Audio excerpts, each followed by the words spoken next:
Yeah, good morning. So we'll continue from where we left off last time. And remember that I just spoke mainly about dynamic Bayesian networks as a probabilistic graphical model, but from the standpoint of dynamics, viewing it as a probabilistic dynamical system. And our main interest in dynamic Bayesian networks is that we want to use them as a device for approximating the dynamics of a system of ODEs, where the system of ODEs models the dynamics of a biochemical network. Okay, and this is going to be our strategy. To repeat, namely, we want to first discretize the time domain into a finite number of time points, saying that there is a time point beyond which we are not interested in the dynamics, which is typical in the application we have in mind. And equally important, we are going to chop up the value domain of each variable into a finite number of variables. So neither this time discretization nor the value discretization need to be uniform. It can vary all over the place, but the key point is we are going to reduce the value domain into a finite set of intervals. Okay? And the motivation being, there is experimental data as usually comes with very limited precision, and there is no need to be more precise than the experimental data you're going to use to validate your model. Okay. Now, we say the initial states are really available as point values, so we're going to assume a set of intervals for each one of the variables as the initial values it could assume somewhere within the interval. And very often we'll assume that this is uniformly distributed over these intervals, but if you have more information, we can take that into account. Okay?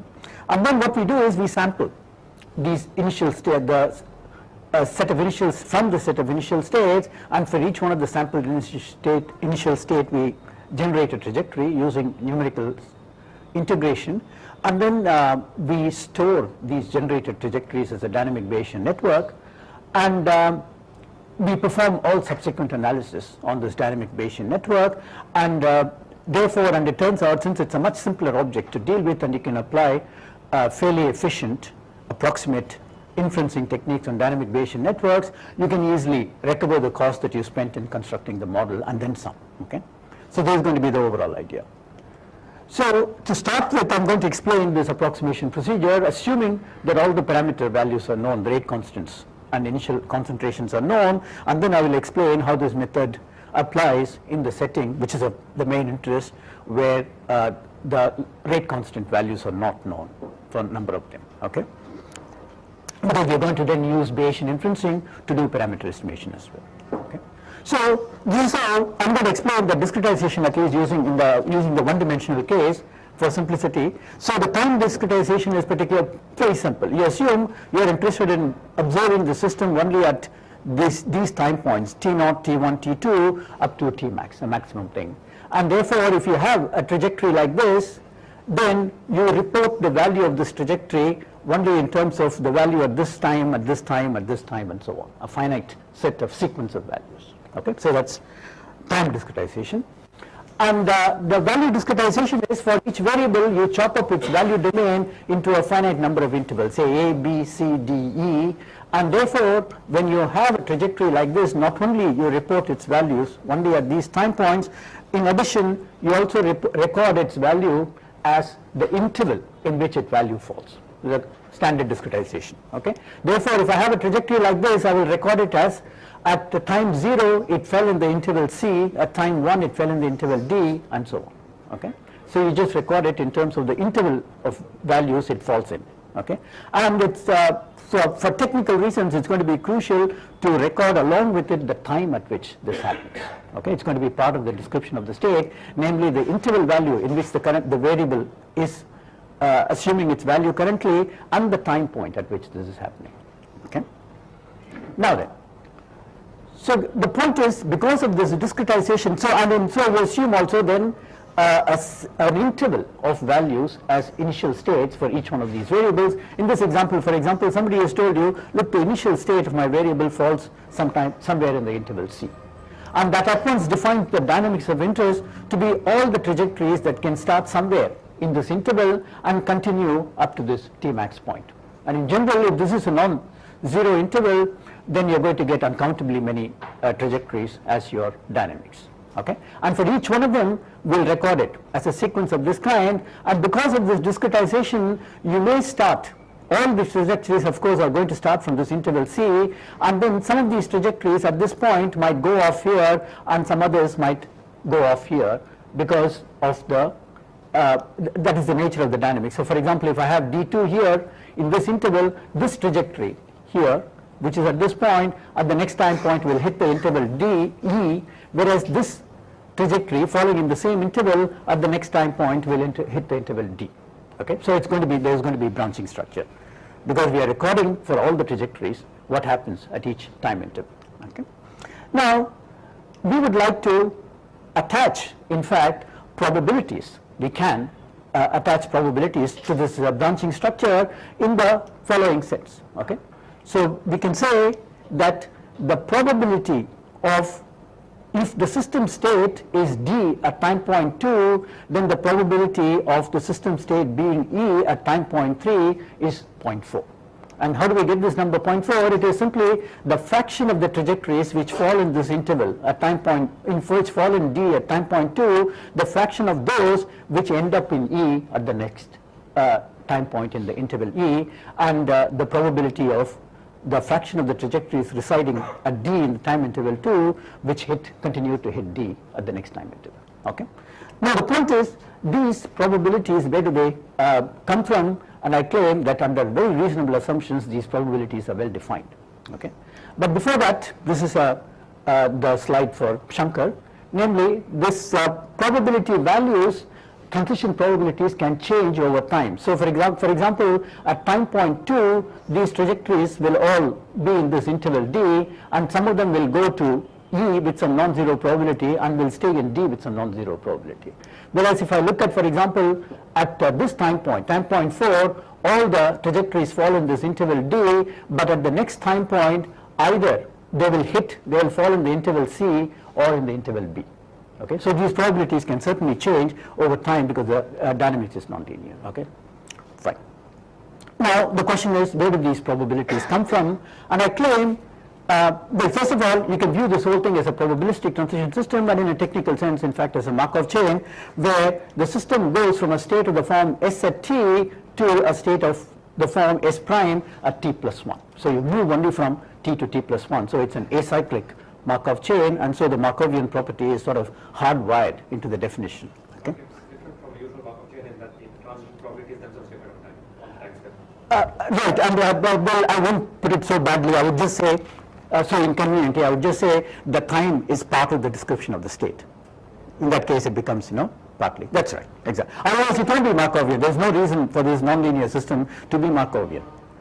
From the same state, depending on, you will, the underlying, the ODE dynamics is certainly deterministic, but the Markovian property certainly doesn't hold. Okay. Now, non-homogeneous Markov chain. That's right. That's right. Right. Absolutely.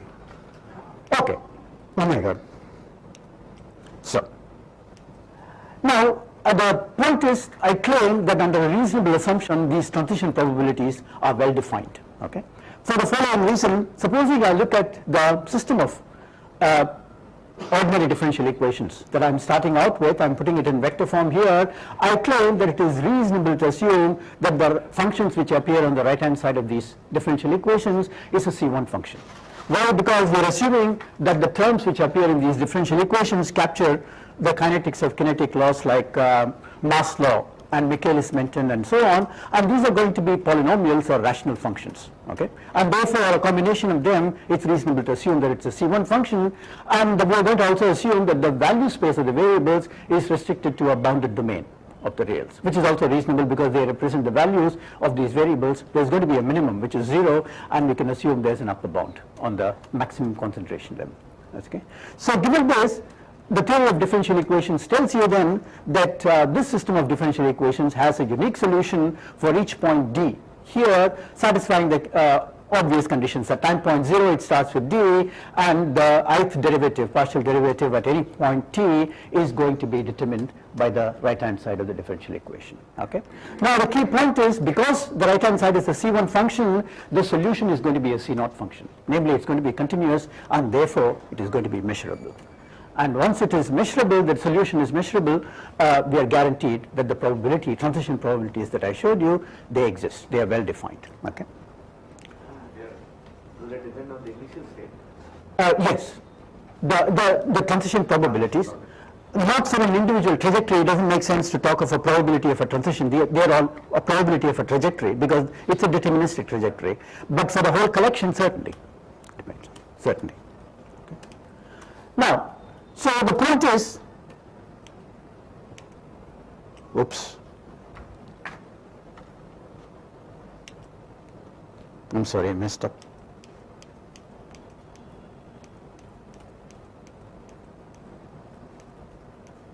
Okay, so the point is these transition probabilities exist certainly, but they are impossible to compute because they are defined in terms of the solution to the differential equations, which we can't get at. Okay, but what we can hope to do is to compute an approximation to these probabilities through a very, very simple technique. Namely, so supposing what I do is I sample from this uncountably infinite collection of starting points, I sample a finite number of them, say 1,000 of them.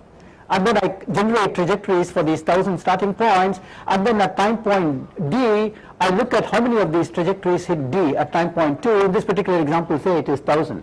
And then I say from among these 1,000 trajectories, how many of them hit the interval E at time point 3, and if it is 400, I'll say the probability is 0.4. That's how I record it. Okay? So it is an approximation to the underlying probability which exists, and the more the number of trajectories you generate, the closer you are going to get to the actual probability. Okay, so it's a very, very simple matter of sampling, generating a trajectory through numerical integration and just counting. Okay.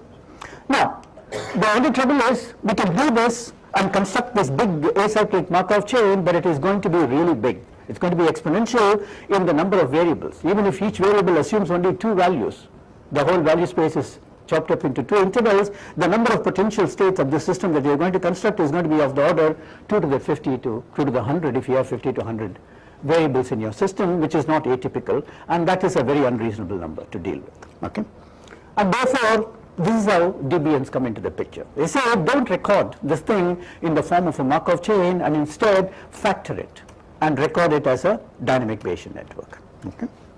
Now, where do we get the structure of this dynamic Bayesian network from? First of all, the variables of this dynamic Bayesian network, namely there is going to be one instance of this variable at each time point. The variables come from the system, the species, I shouldn't say species, the molecular types which appear in this pathway. For example, in this simple example, I'm going to have 4 system variables S, E, Es and P.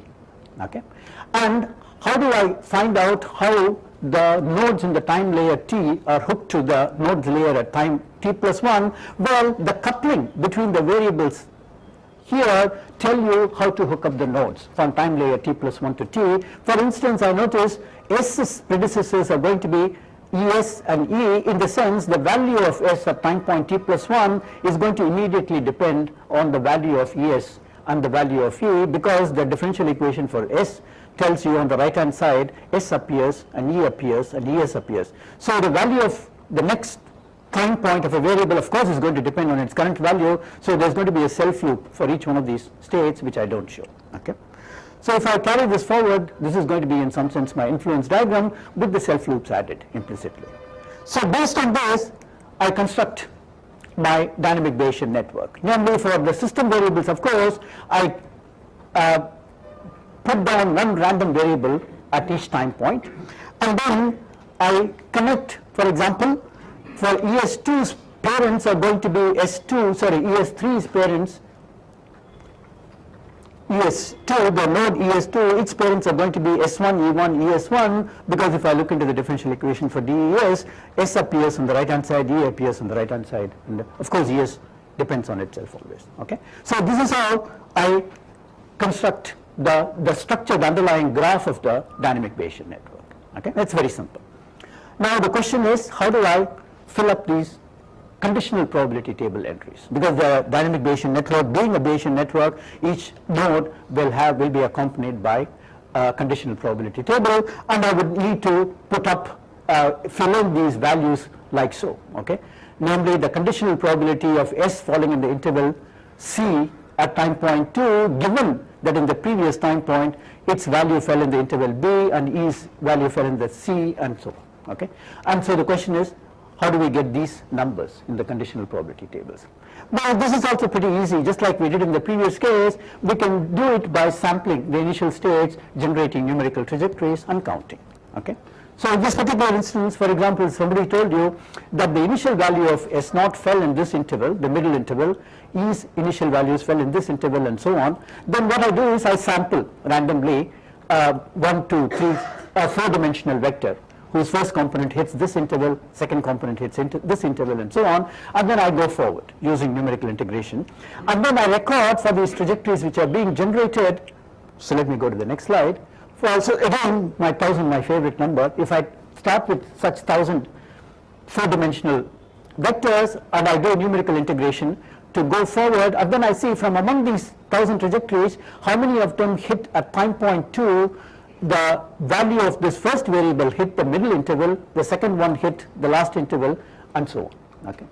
And supposing 500 of those hit this interval here, this variable's value fell here, this variable's value fell here, and so on, then I see from among these 500 how many of them hit the interval, this interval for this variable at the next time point. Okay? I just tag these trajectories and I count for these various combinations, and if this is the case, then I say, look, the conditional probability entry for this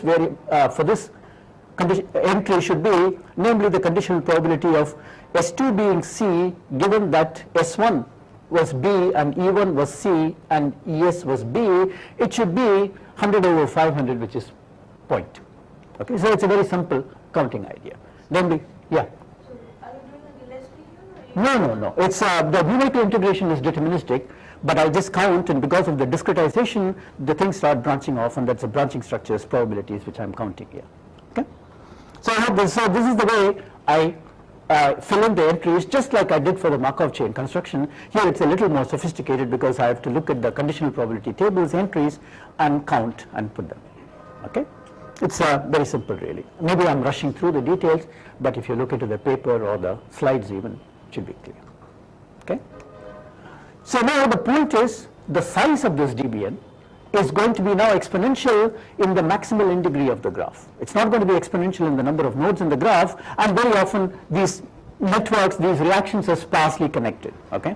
So you could have bad luck in things like metabolic networks where things could have a large in degree, but in which case we try to break them up using standard techniques in circuit theory to break it up to reduce the fan-in, but so a number of tricks can be played. But anyway, this is going to be a much more compact representation of the dynamics that we are interested in than the original Markov chain.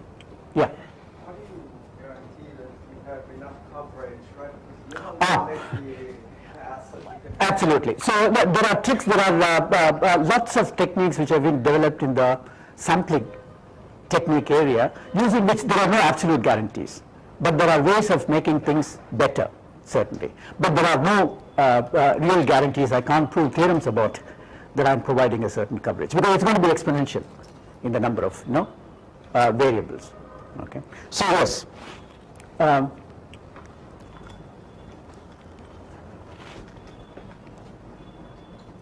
You can look into the paper to see that it's not naive sampling. You can do a lot better. What I can do is, per equation, I can, so let's, that's a good question. So let's, I don't know why I keep going.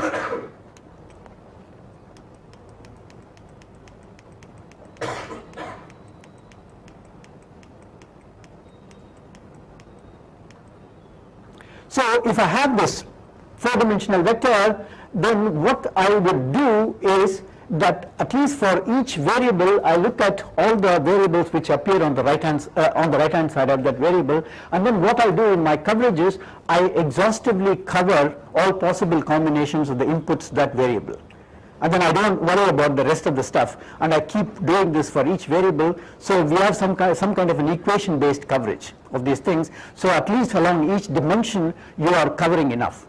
And our experience is, if you have about a coverage of about 1000 trajectories for each possible combination of inputs per equation, then you are doing fairly okay.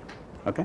But you could, of course, we are not producing any guarantees, because even as we know, for two-dimensional system you can produce chaotic behavior, and this is going to miss out on all those events, certainly. Okay, so no guarantees. The thing that is a little bit unclear to me is what you want to do in the end. In the end, I suppose some experimentalist is going to give you some sort of initial condition with some error bars on it and wants you to predict what's going to happen. That's right. And we want to do parameter estimation, not in the ODE system, but here I'll tell you in a minute how to handle unknown rate constants. We're going to construct a debian approximation for a system of ODEs where many of the rate constant values are not known. Okay?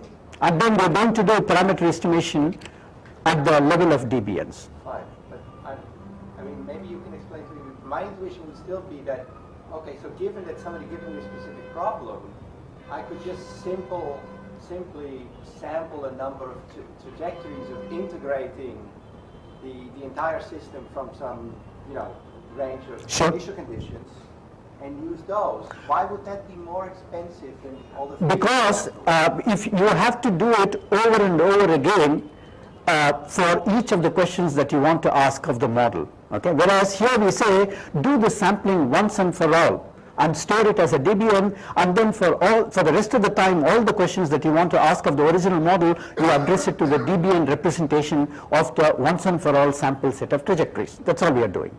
Don't do it over and over again, because in our experience, if you do things like parameter estimation for each possible combination of parameter values, you will have to sample and generate about typically around 10,000 trajectories. And then you score that thing, and you don't like it, you sample again. And you keep going, but per sample, per parameter combination, you have to generate a large number of numerical trajectories, and then if you do global sensitivity analysis or probabilistic verification, you keep doing this over and over again. And our thing is, don't do it over and over again.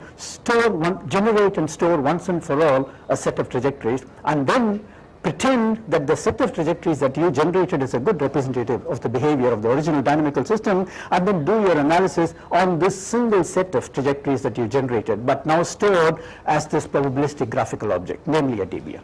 Okay? So it turns out that computationally it's much more feasible, and you get fairly good accurate results. Okay? Now, so going forward, so the point I want to make is now the unknown rate constants. Okay, how do we handle them? Well, we are going to treat them as additional variables to our ODE system, but their dynamics is going to be particularly simple. Namely, their value is not going to change once you sample them. So we have an equation of this form. So in this example, I've assumed these rate constant values are known. This one is not known, and so I just add an equation for this variable. Okay. And then I hook it up, since it's a variable now, I hook it up to the rest of the network in the obvious way. I look and see where K3 appears, in which of these equations it appears on the right hand side here, which will then, which will then produce these edges here. The only predecessor of this node will be this node, and so on. Whereas for these guys, this will also become a parent because it appears, K3 appears on the right hand side of this equation governing this. Okay? So you construct this extended dynamic Bayesian network, and the conditional probability tables for these things are going to be particularly simple, because idea is, as I said, once you sample the value of this rate constant initially, its value is not going to change, and therefore the entry for this for example will say the conditional probability of this thing assuming a value A, given that its previous time point value was A, is going to be 1, is going to be 0 for everything else. So this can be filled in easily. And for the other things, you have an extra entry here.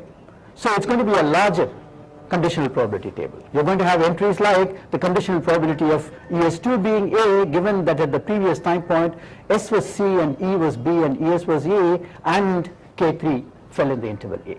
Okay? So you record these values here. So the dimension of the system goes up by the number of variables plus the number of unknown rate constants. Okay? And when you sample the initial states, and supposing somebody had told you that this guy's initial values fell in this interval here, and so on, but for the unknown rate constants, you say you sample uniformly across all the possible values it can assume. Okay? Because you don't know what the value is going to be. And so this is the way you construct the debian approximation when, yeah. Your definition of uniformity depends on how you define define the parameters? How do you do that? We assume that the min and max value of these parameter values are known, and then we take these this range of values and we chop them into a finite set of intervals. The log of k is a k.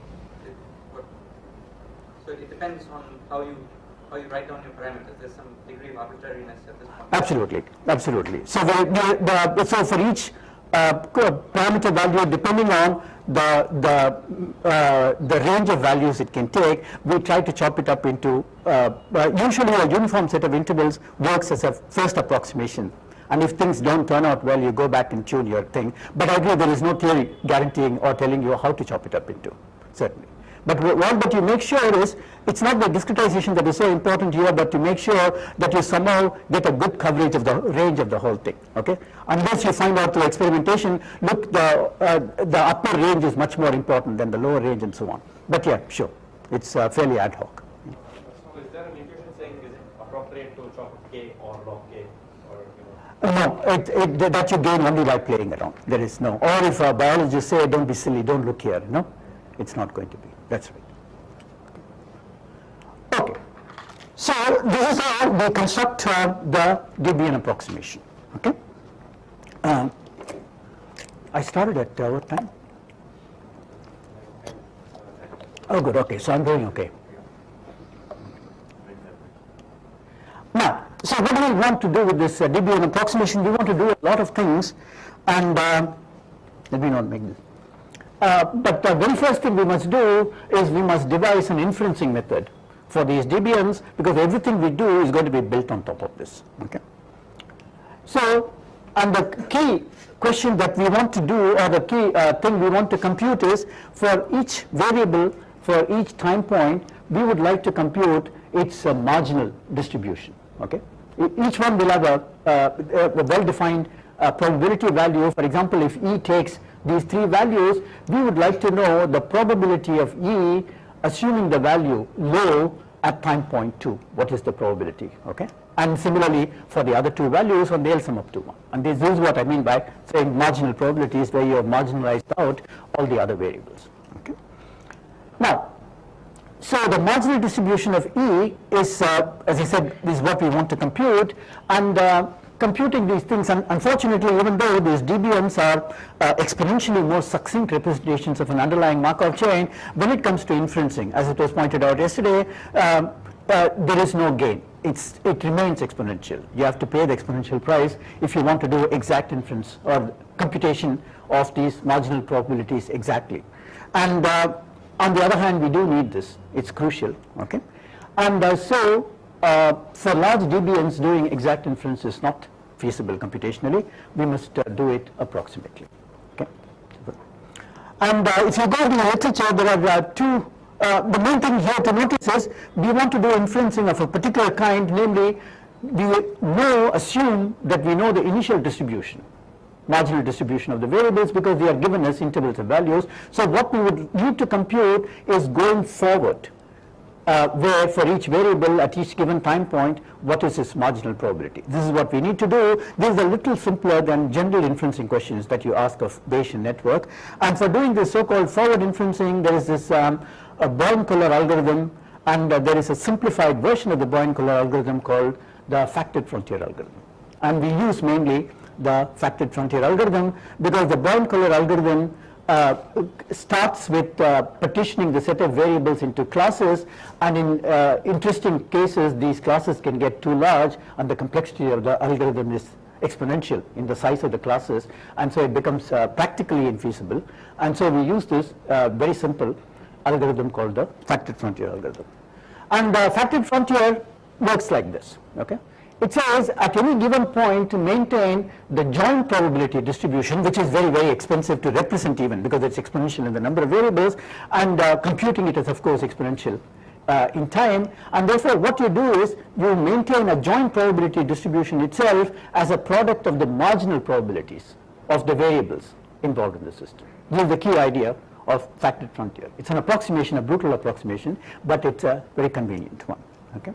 So if I want to ask what is the joint probability of say a time point t, E being low and S being medium and ES being high and P being L, you answer that question by saying it is equal to the marginal probability of E being low times the marginal probability of S being M, blah blah. Okay, you just take it as a product of the marginal probabilities. Okay. Now, of course, at the first step, everything will be accurate. At the initial thing, the product of the marginal probabilities will be the joint probability value for each of these variables, because that's how we start with. But after this, we'll start making errors. So you don't call them marginal probabilities anymore. You say they are beliefs about what you think are these probabilities. Okay. So given this, but anyway, we move from time point to time point in this setting by saying, supposing you assume inductively you have computed the beliefs or the approximations of the marginal probabilities at this time slice, and for the next time slice, say for P, if you want to compute your belief that at this time point the value of P will be low, then you compute it by pushing the already estimated probabilities, marginal probabilities of these variables through the conditional probability table of this variable. Namely, so you say for all possible combinations of interval values of Vs and Vp, we take the probability of P2 being L given in the previous time point these various values times the belief states, the probability of Vs having assumed this value in the previous time point and the probability of this having assumed this value here. So you take these belief states which are accurate in the first time slice and you keep pushing them through the conditional probability table, and it's a very, very simple algorithm. Okay, each time point you are of course making a mistake, but it's very simple and very fast. Okay, and so I'll come back to this later, but for now, once you have this marginal probability distribution computation approximately being done by FF, FF by the way is a transient time linear in the number of variables and is exponential only in the degree, maximum degree of the algorithm. So it's a very, very fast algorithm, okay, highly feasible. Now, parameter estimation. Let me give you a one-slide explanation of how we do parameter estimation. Okay. Well, what we do is we first guess for the unknown parameters a possible combination of values for these parameters in terms of the intervals it could fall in, and then we do forward inferencing to, for say for this time point, for this variable, supposing you have experimental data, then for this thing here, using forward inferencing, using FF if you will, you compute the marginal probability distribution for this variable. And using the computed marginal probability distribution value, you compute its expected value, and you compare that expected value with the experimental value which is available for this variable at this time point. And then you give it a score for this guessed set of parameter values. Okay? And if you like the score very much, you can stop, of course, but if you don't, then based on this guesses you have made so far, you make a new guess, and for making this new guess, we appeal to a standard, any one of the standard search algorithms. We have found that this particular discretized version of this search strategy, it's called, I think, a stochastic rankings based evolutionary strategy, is what we use for searching through the search space. Okay, and then you terminate if you are exhausted. Yeah. Just to be clear, parameter estimation, you don't mean just the case, you mean also the probabilities in each node, or just the case? But only the case. Only The value that these Ks can assume. yeah. Okay, but the answer, because we are doing it at the BBM level, the answer that we return in the end, our procedure returns in the end, is it's very likely that this combination of these values is going to match the experimental data. Okay, certainly. Is that your question? Yeah, okay. And the other question I have is when you assume this independence, but they're horribly dependent on one another, right? Always. Absolutely. So we are factoring them into these products of marginals. Yeah, it still works. Amazingly, yes. It does make mistakes. I'll come to that in a minute. It does. It's not perfect. Dependent always kind of. Absolutely, but the independence assumption that we make is from time point to time point. The coupling as dictated by the differential equations is good enough, and so a numerical integration, if you pick your time intervals closely enough, then it turns out you don't lose too much information, you don't make too many mistakes. It is unbelievable, yes, but it works fairly well in practice. Okay, so that is a follow-up to what you asked, namely, so this is how we do parameter estimation. Again, you can look into the paper into the various strategies that we use to make it better. But it is, as I said, the search procedure itself is not our own. It's very, very standard. You just apply to one of these evolutionary strategies. If you like swarm particles or anything else that you like, you can implement them. It is orthogonal to what we do here, our parameter estimation. Okay. Now the point is, this factored frontier algorithm is, as I said, it's extremely efficient, but it can in principle incur errors. Theoretical upper bound, if you do an error analysis, is 1. Okay. It can get really bad, and in practice also they found that it works amazingly well for many of the variables for many time points. I would estimate around 90% of the time it works fine, but for some of the things it can make a mistake of as high as 20 to 40%. Okay. Now, and unfortunately, it has no parameters that you can tune. If you say I'm willing to invest more computational effort, but return me better answers, you can't, because FF doesn't come with any parameters, tunable parameters, and so it's a sort of a take it or leave it algorithm. So what we have done is we have cooked up an improvement or an enhanced version of the factored frontier algorithm by introducing a parameter called a spike. And the spike idea is very, very simple, that you keep explicitly you maintain the joint probabilities which have high values for some of the combinations, and for the rest you use FF. I'm doing it in a very, very naive way, because these spikes can't be computed explicitly either. They have to be computed approximately, and their joint probabilities will also have to be computed approximately. But there's a way of keeping around a small number of spikes, for which you maintain the joint probabilities, and for the rest you maintain belief states. Okay.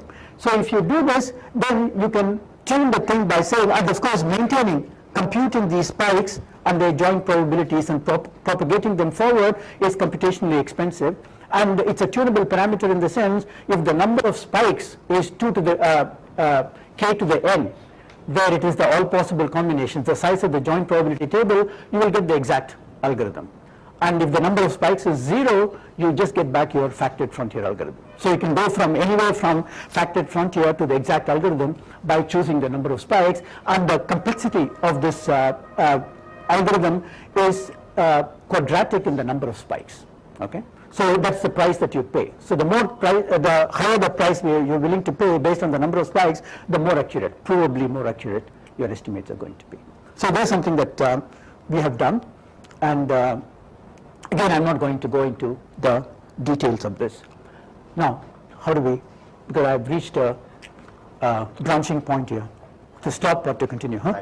5 minutes. 5 minutes? Then I think it's not, I'll just tell you how we did some of our, got our results, and then I will stop, and in my last lecture I will run through some of the results that we have.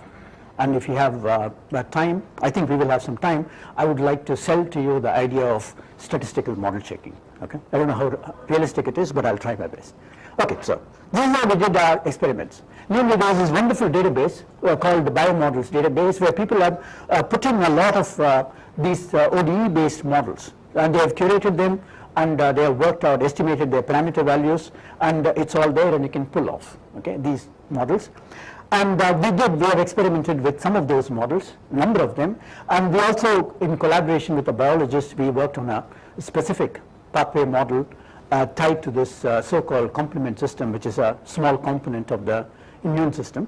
And for both of these, I have results which I would like to show you. And for the first part here, for the synthetic part, this is what we do. We pull off a model from the database, and it will have point values for the initial states and the rate constants and so on, because it's a fully worked out model. So what we do is then we fix like an error bar thing around the initial states. We fix an interval of values and treat them to be the initial set of states. Then we generate numerical so-called experimental results through numerical simulation for a chosen set of molecules and for a chosen set of time points, and we add some noise to it, some Gaussian noise to it. Okay, and the key idea being that the quantity and the quality of the data that you generate should be roughly comparable to what is available in the lab. Okay, and then we reserve a major part, roughly about 80% of the data generated, to do parameter estimation as training data to train the model, and we reserve the rest, which we don't expose obviously, to the training part and we keep it for validation. Okay, and I think and then we pretend to our parameter estimation procedure that a fraction of these rate constant values are not known.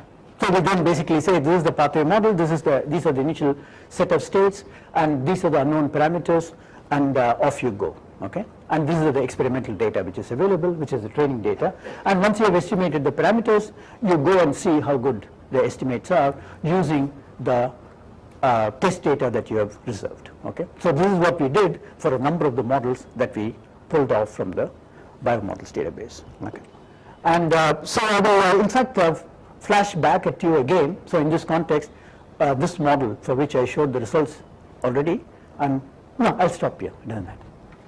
Okay.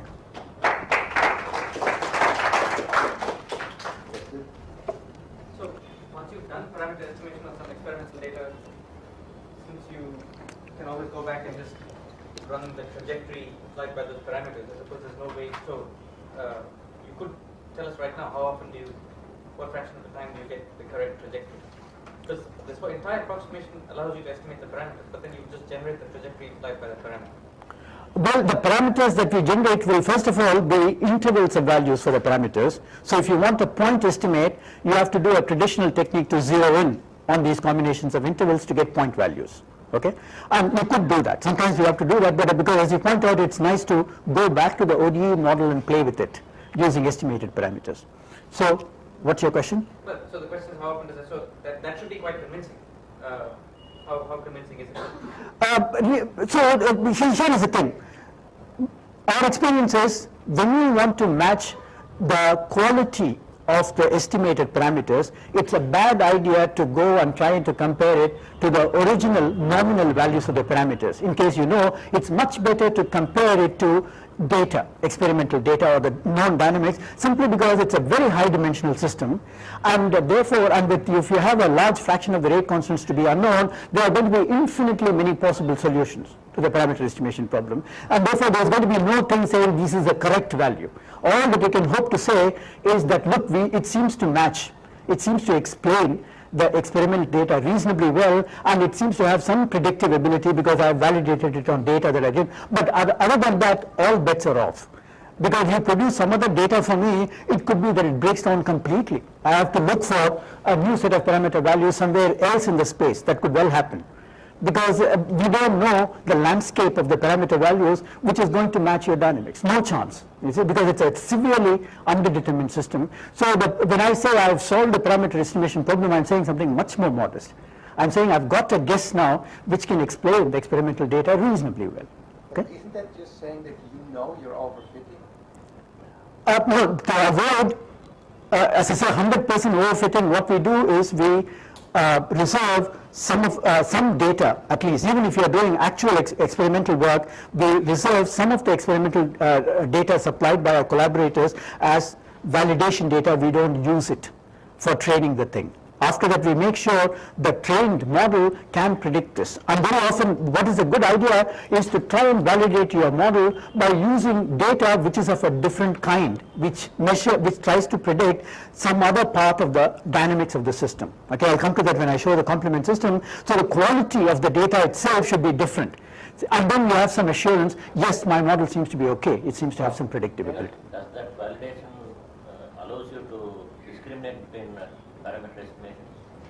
That means oh, sure. You can at least say, no, look, you might have trained your model well, but it doesn't predict this obvious output of the system, and therefore your parameter estimates are rubbish. You know, certainly that can happen. Okay, certainly. So in the system that you show there, Yeah. the input data, what does it look like? There's a numbers associated with each one of those, or are they some?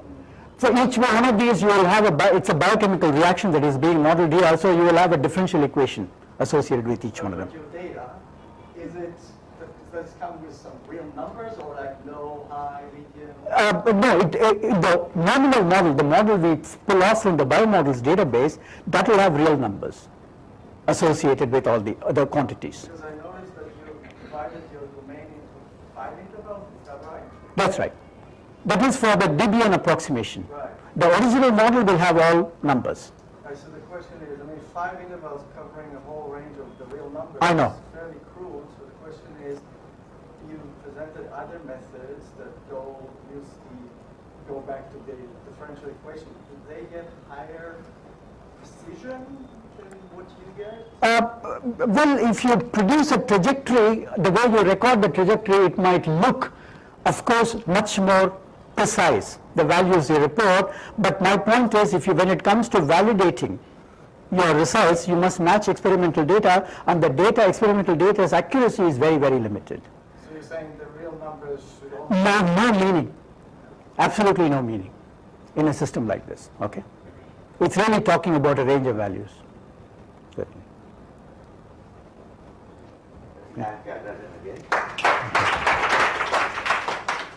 So our next speaker is Balaji.